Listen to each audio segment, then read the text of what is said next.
Bismillahirrahmanirrahim. Berikut ini adalah penjelasan tentang mengkafani mayit. Nah, dasar hukum di dalam bab ini adalah sebuah riwayat hadis yang berbunyi anna Rasulullahi kufina fi salasati athwabin bidin sahuliyatin laisa fiha qamisun wala aimamatun. Sesungguhnya jenazah Rasulullah itu dikafani dengan 3 lapis kain putih tanpa gamis dan serban. Nah, Abu Daud meriwayatkan hadis yang bersumber dari Laila binti Qaif As-Saqifiyah. Ia berkata, "Kuntu fi man ghassalau Umma Kulthumi binta Rasulillah. Fakana awwalu ma a'tani Rasulullah al-hiqwa, thumma ad-dar'a, thumma al-khimara, ثم الملحفة ثم أدرجت بعد في الثوب الآخر."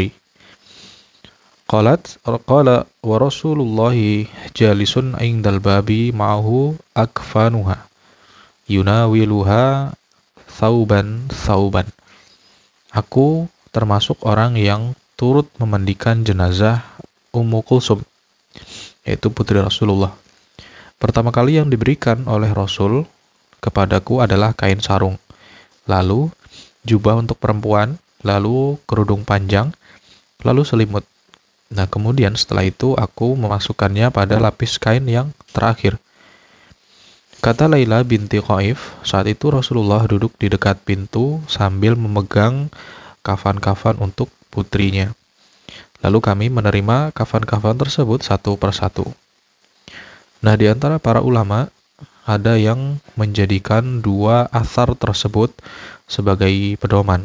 Kata mereka, mayit laki-laki itu dikafani dengan 3 lapis kain, dan mayit perempuan dikafani dengan 5 lapis kain. Inilah pendapat dari Imam Asy-Syafi'i, Imam Ahmad, dan juga beberapa ulama lainnya. Kata Imam Abu Hanifah, untuk mayit perempuan itu minimal dengan 3 lapis kain. Diutamakan kalau dengan lapis 5 kain. Dan untuk mayat laki-laki minimal itu 2 lapis. Diutamakan 3 lapis. Dan kata Imam Malik, tidak ada batasan untuk mayat laki-laki maupun mayat perempuan. Cukup 1 lapis. Jika lebih maka jumlahnya itu harus ganjil. Nah, perbedaan pendapat tersebut itu bersumber dari pemahaman 2 hadis di atas. Para ulama yang memahami hadis tersebut itu berimplikasi hukum mubah tentang jumlah lapis kain kafan. Mereka itu tidak menentukan jumlah lapisnya, namun dianjurkan menggunakan bilangan ganjil karena kedua hadis tersebut itu sama-sama menyebutkan bilangan yang ganjil tanpa membedakan mayat laki-laki maupun mayat perempuan. Nah, mereka dalam hal ini para ulama memahaminya secara syariat, karena hal itu memang berkaitan dengannya. Nah, sementara para ulama yang mengartikan jumlah kain kafan tersebut sebagai anjuran, maka mereka menentukan konkretnya apakah anjuran tersebut bersifat wajib ataukah bersifat sunnah. Nah, masing-masing pendapat tersebut mempunyai argumentasi. Yang jelas tidak ada batasan tertentu yang ditetapkan oleh syariat. Mungkin jumlah lapis atau rangkap kain kafan itu diada-adakan, padahal seharusnya tidak ada. Pasca peristiwa perang Uhud, jenazah Mus'ab bin Umair itu dikafani dengan namirah atau sejenis baju kimono yang sangat sempit, sehingga kalau digunakan untuk menutup itu sampai kepalanya, sepasang kakinya terlihat, dan kalau digunakan untuk menutup sampai sepasang kaki, kepalanya terlihat. Lalu Rasul bersabda, "Ghattu biha ra'sahu wa ja'alu 'ala rijlaihi minal idkhiri."